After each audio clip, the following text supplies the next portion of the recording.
Vai no Vida Feliz, Su, então, que Vou você tem. no Vida Feliz. Vou no Vida Feliz.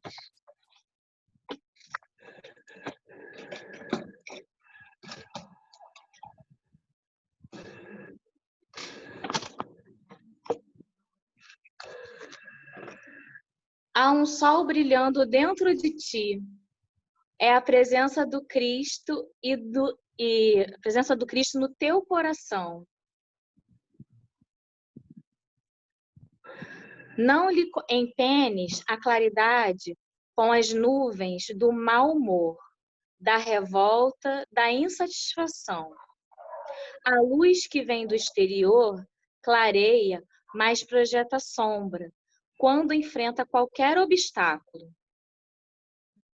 O teu sol interior jamais provoca treva, porque ilumina de dentro para fora, em jorros abundantes. Usando o combustível do amor, tua luz se fará sempre mais poderosa, irradiando-se, abençoada em todas as direções. Permite, pois, que brilhe a tua luz em toda parte. Ju, tu faz a prece, porque tem um monte de gente entrando aqui. Qual, Jussara. Ju? Jussara.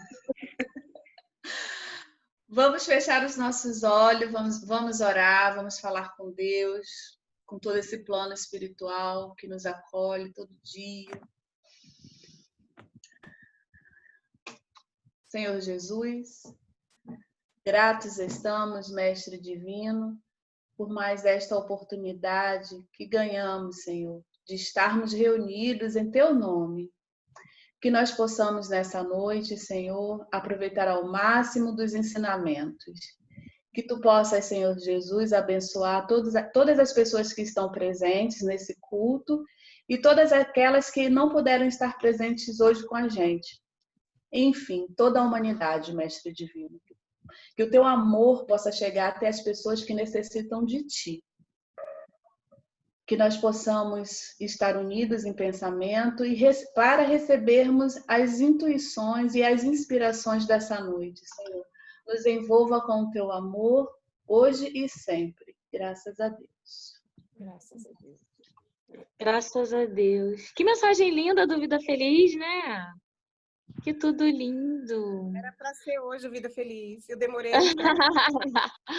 Eu quero ouvir depois. Você manda para mim, por favor. Tá, eu vou tirar foto e vou botar no grupo. Quem quer ler o Evangelho hoje? A sala tá cheia, gente. Adoro. Quem quer ler o Evangelho hoje? Acho que a Priscila quer, Jussara. Tu acha que a Priscila quer? Eu acho justo isso, Priscila. Gente, eu tô sem o evangelho. Quem quer a Priscila, aqui. levante o dedo. Gente, eu tô sem o evangelho aqui, eu corri para participar, tô sem o evangelho na mão. Então acho que a Lívia. A Lívia, minha filha. Priscila, filha da Priscila. Saudades, Pri. Vamos lá. Saudade de todo mundo, né? Enfim. Vamos lá. Capítulo 26, item 5.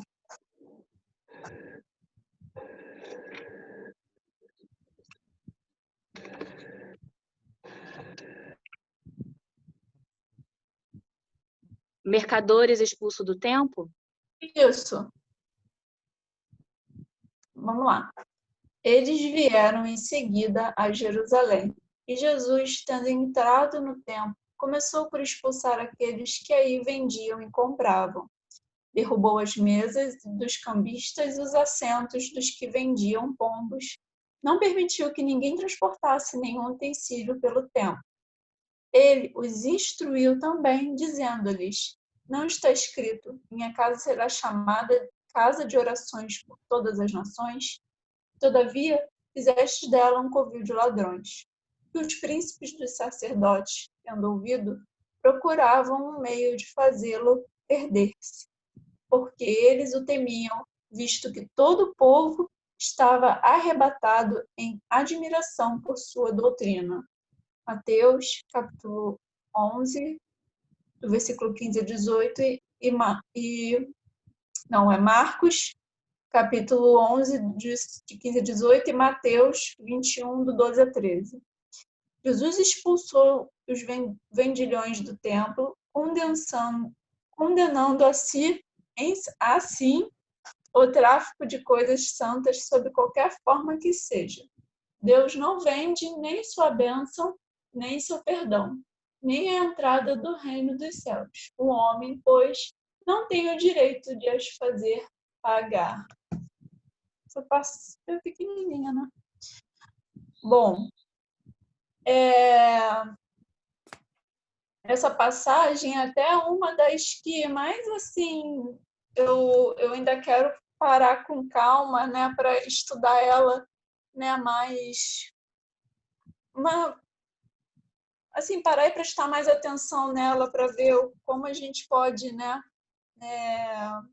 nos aprofundarmos mais, né, porque acho que a gente até já falou dela no NEP, né, falando que a gente é estranho, né, pensar em Jesus, sabe, derrubando as coisas e brigando, e que a gente não tem muito esse pensamento sobre ele, né? Então, eu ainda quero parar e estudar para ver se é realmente isso, se não é, como é que foi, como é que não foi.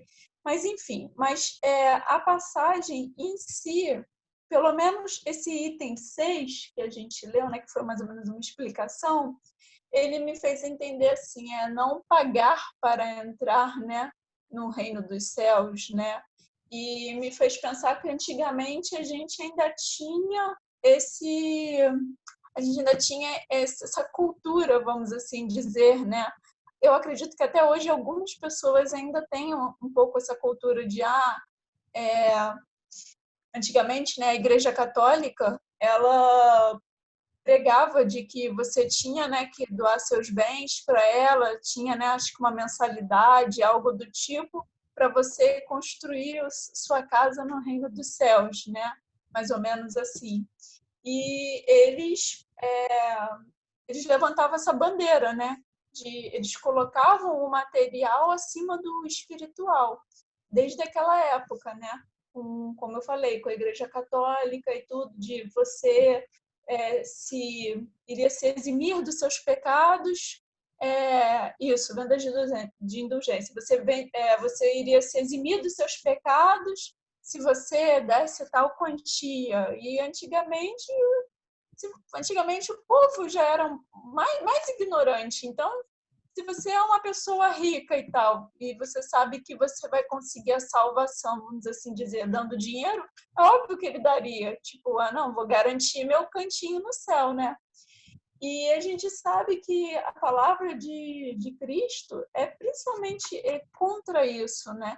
Óbvio, ele não prega que a gente também não tem necessidade de, vou largar minha casa, meu carro, meu emprego e vou viver de sol e capim. Também não é isso. A gente pode ter as nossas coisas, a gente pode ter uma boa casa, um bom carro, um bom emprego, óbvio, de uma forma lícita, mas a gente tem que ter consciência de que isso não é tudo. Isso é necessário aqui, enquanto nós estamos aqui, nesse corpo, nessa carne. Mas a gente tem que ver que a vida espiritual, que é a real vida, vai muito além disso.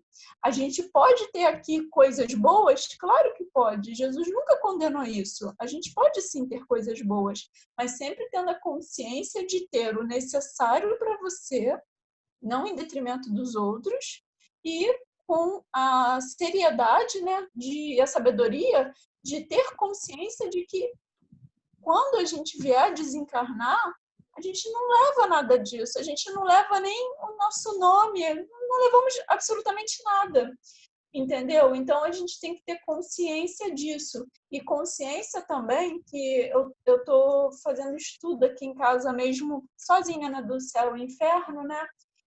E de outras obras, né? E a gente tem que ter consciência de estarmos, assim, leves na hora da nossa partida, porque quanto mais a gente estiver apegado ao materialismo, mais vai ser difícil esse desligamento, entendeu? A nossa alma, nosso espírito vai sofrer, a gente vai entrar em conflito com nós mesmos, e esse desligamento vai ser cada cada minuto mais difícil, mais pesado, vamos assim dizer. Então, a gente tem que... mas então a gente tem que se preparar para a morte. Não, não é isso. Mas ter ciência de que o que eu tenho aqui é necessário para cá, e depois que eu vier falecer, tal, acabou. Esquece disso, desapega e segue para a vida espiritual. Porque é uma coisa muito assim... É muito triste você ver assim espíritos que eu já tive experiências que eu tenho algumas experiências, né, em reuniões mediúnicas e tal, de virem espíritos, né, cobrando coisas materiais, tipo como eu posso dizer, linha telefônica, sabe? Eu já presenciei isso, do espírito falando: quem vendeu a minha linha telefônica? Tipo, oi? Sabe, você pode falar por transmissão de pensamento e você está querendo uma linha telefônica. Então, a gente tem que tomar cuidado com isso para a gente não virar, sabe? Para a gente não acabar passando, né, para outra vida e ficarmos agarrados a essas coisas, ou agarrados também a pessoas e a sentimentos, o que também é bem puxado, entendeu? A gente pode até prejudicar certas pessoas em relação a isso. Eu deixei aqui minha mãe, meu pai, meu marido. Aí você fica lá tentando, você acaba obsidiando a pessoa, entendeu? Então, eu acho que aqui, mais ou menos, o que me passa é isso, ele deixa claro que você não tem...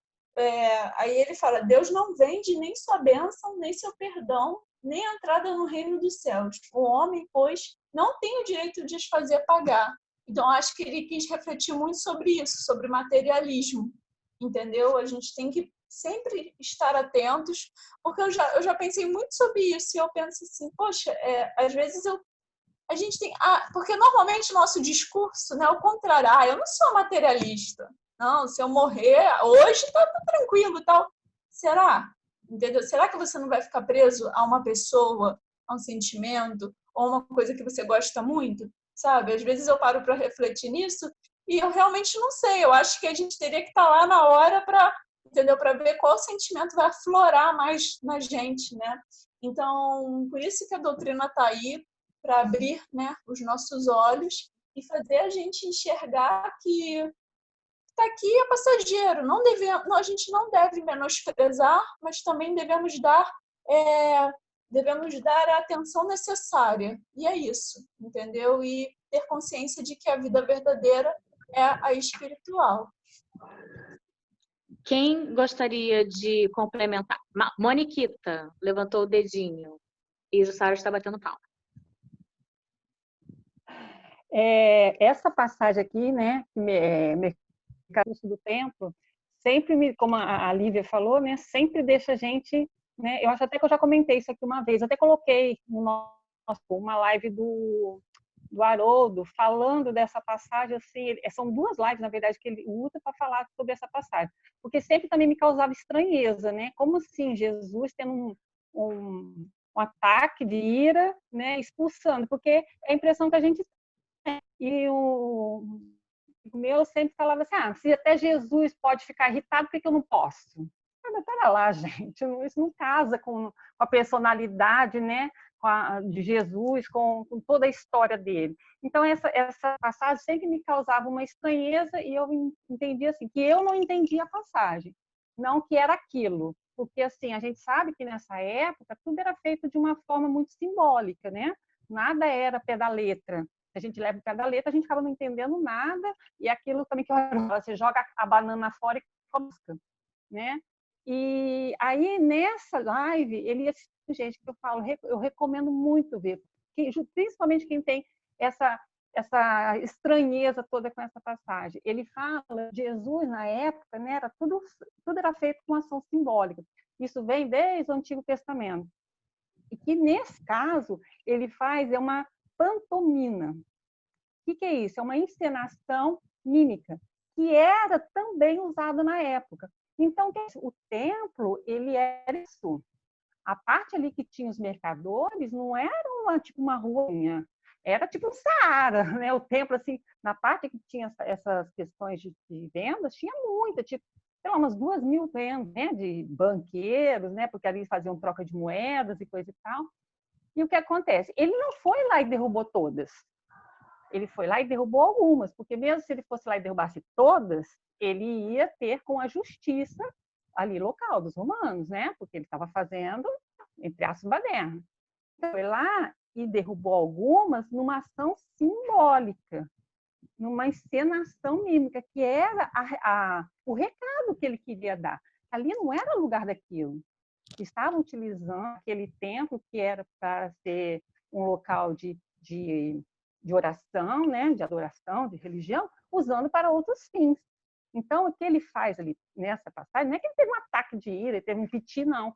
Ele fez uma encenação, que aquele povo, naquela época, ia indicado. Aí nós, hoje, vendo isso, parece que ele teve um piti, mas não foi assim. Né? Foi uma encenação para aquele povo daquela época conseguir entender o recado dele, mais do que se ele falasse com as próprias palavras. Era isso. Show! Quem mais quer complementar? Levanta o dedinho. Alexandre. Oi. Tem uma coisa que eu acho legal.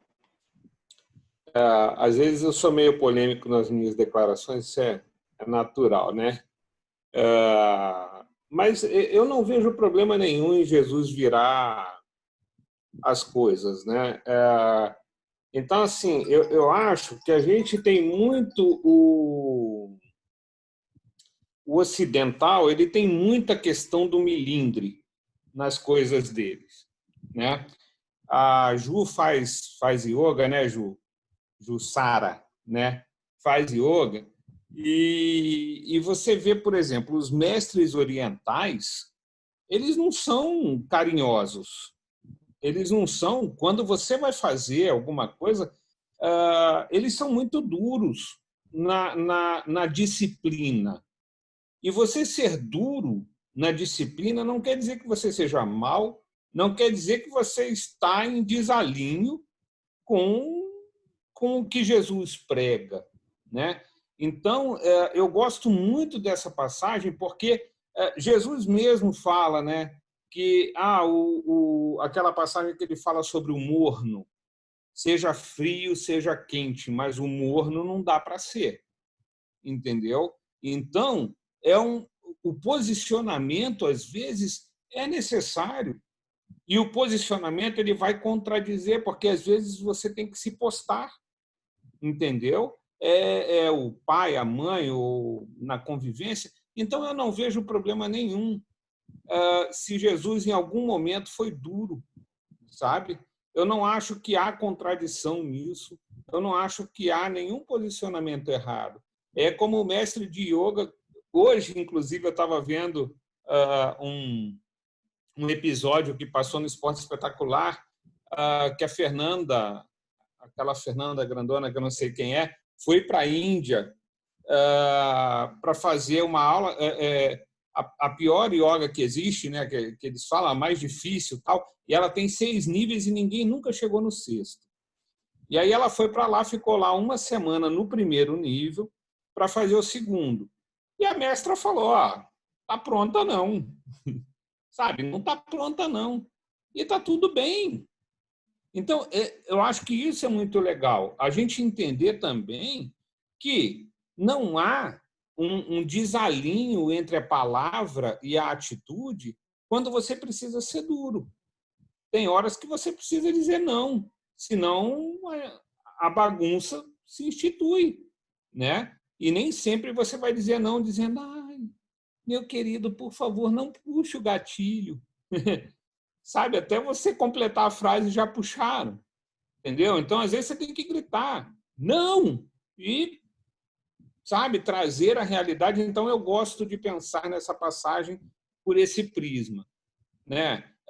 Da gente pensar que ser manso, ser caridoso, não é, desculpa, eu não sei o outro termo, mas não é ser pastel, não é ser bobão. Então, assim, tá errado, eu vou acusar, eu vou te mostrar, eu estou aqui para te ajudar, mas o papo é reto. disciplina, né? Então, eu acho que tem a ver com disciplina também. Jussara. Estava ouvindo o Alexandre falar, estava lembrando exatamente de Ashtanga, que realmente é muito difícil. Os mestres, é como ele falou realmente, eles são duros, parece que não tem nem coração, deixa o coração fora e não quer saber. E é isso mesmo, se você não passar daquela sequência, você não pode ir para outra sequência, é muito difícil realmente. E uma coisa que eu estava lendo aqui enquanto vocês estavam falando, que esse capítulo fala de dar gratuitamente o que gratuitamente recebeste, né? Então, você para, como é que eu vou vender uma coisa que não é minha, né? Assim, o reino do céu não é meu, assim. Como é que eu vou vender uma coisa dessa, né? É uma coisa para a gente parar para pensar, né? E vendo aqui que ele diz que todo mundo tem o reino do céu. Todo o reino dos céus é para todo mundo, de graça, né? Então, a gente não pode, assim também como os dons, entre aspas, né? De cura, a mediunidade, que muitas pessoas cobram por isso, né? E a gente sabe como é difícil, depois que passa para o outro lado, assim como a Lívia, a gente também participou de muitas reuniões mediúnicas, e a gente via a dificuldade, né? Dessas pessoas que recebem esse dom de graça, o dom, né? E aí cobra por aquilo ali, e estipula um preço, enfim, faz mercado, né? Como comércio com essas coisas espirituais que estão aí para todo mundo, né? Hoje eu não tenho mediunidade ostensiva, mas não sei, daqui para frente eu de repente já tive. É uma coisa que é para todo mundo, não é exclusivamente daquelas pessoas, dos escolhidos. Ao contrário, a mediunidade é uma coisa muito séria, né? E traz muitas responsabilidades. E essas pessoas assim que vendem, né? Botando aqui no nosso estudo, porque tá essa questão da venda de tudo, né, da indulgência que a gente foi falando aí, inclui também essas coisas das nossas aptidões. Se a gente recebeu aquilo, é para a gente passar à frente sem cobrar. É isso. Quem mais quer complementar? Ainda temos uns minutinhos. Lívia e depois Juliane e Samson. Falando o que a Ju falou em relação à mediunidade, eu li até hoje, né, sobre isso, que fala que a mediunidade, no caso, né, em seus devidos graus, né, porque varia, né, ela normalmente a pessoa é dada, vamos assim dizer, né, porque a pessoa na programação, né, lá reencarnatória, ela, né, teve que pegar, vamos dizer assim, estou dizendo de uma forma bem informal, mas vocês estão entendendo, né? Teve que pegar a mediunidade assim para exercer, para dar às vezes uma alavancada na evolução dela, tal, para ajudar o próximo, enfim. Então não é porque fulano é médium, tal, que sei que não é que você é melhor que ninguém, não, entendeu? Às vezes você justamente pediu para você ter essa mediunidade mais aflorada para você conseguir, sabe, correr um pouquinho com a sua evolução, que às vezes não estava legal. Então, depende muito, foi o que a Jussara falou. Tem gente que não sente nada, tem gente que sente tudo, vai depender de cada um e do que ela programou para aquela reencarnação dela. E isso pode, às vezes, não é um dom tal, e foi o que a Ju falou, não, às vezes é só necessário para você realmente evoluir, entendeu? Tipo, uma missão mesmo para você poder fazer uma caridade para os outros aí e melhorar a sua situação. Vai, Juliane Samson. Eu só estava ouvindo o Alexandre e aí eu fiquei pensando numa coisa que a gente confunde muito. A gente confunde muito limite com agressividade, né?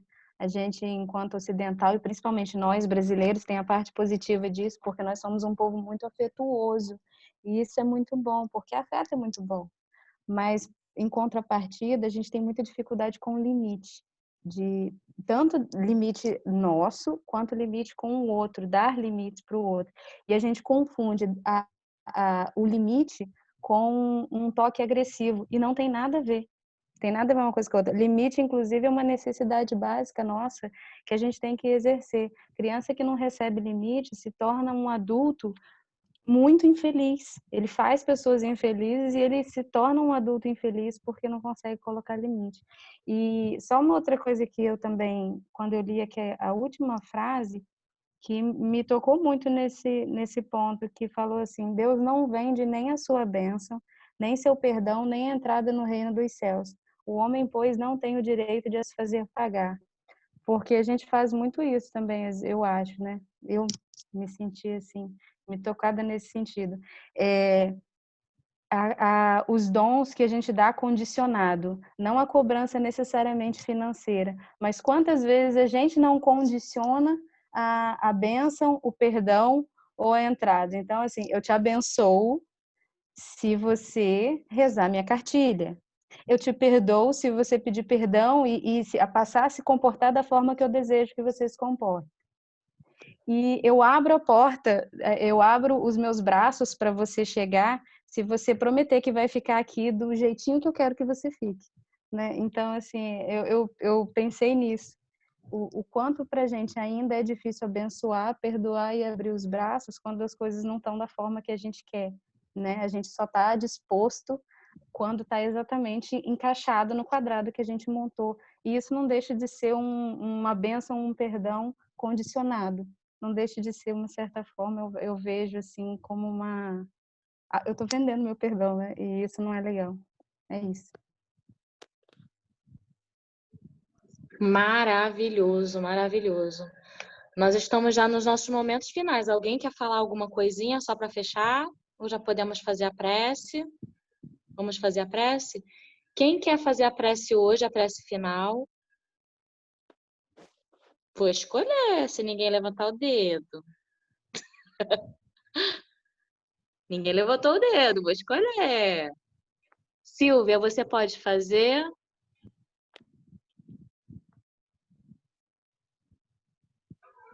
O barulho hoje aqui tá meio Tá estranho. grande. Tá correndo Tá. pela casa. Suelen, você pode fazer? Acho que a Juliane Sanson quer fazer, né, Ju? Eu vou fazer, gente, eu faço. Juliane Sanson. Vamos fechar os olhos e agradecer hoje pela oportunidade de estarmos reunidos nesses 30 minutos que são tão rápidos, mas tão ricos para a gente enquanto espírito. Que as palavras que nos chegam através do Evangelho, assim como as palavras que nos chegam aos nossos ouvidos através dos nossos irmãos, são como pontos de luz que são semeados nos nossos corações e que vem florescendo aos poucos no nosso espírito. Eu quero te agradecer, Senhor Jesus, e a toda a espiritualidade pela oportunidade de estarmos aqui, por esse compartilhamento de emoções, por esse compartilhamento de sabedoria e pela experiência que isso nos tem proporcionado. Que o Senhor, que os espíritos agora de luz possam fluidificar as nossas águas, para que seja nos dado o remédio necessário à necessidade de cada um. Graças a Deus. Graças a Deus. Que lindo, gente! Vamos tirar foto. Vamos tirar foto. Todo mundo fica paradinho aí pra gente poder tirar uma foto. 1, 2, 3 e sorrindo. Pronto, pode se mexer. Adoro, pode se mexer. Pode... Gente, um beijo, até amanhã. Se um dia ela esquecer de falar, vai ficar todo mundo congelado. Gente, até amanhã. Boa noite.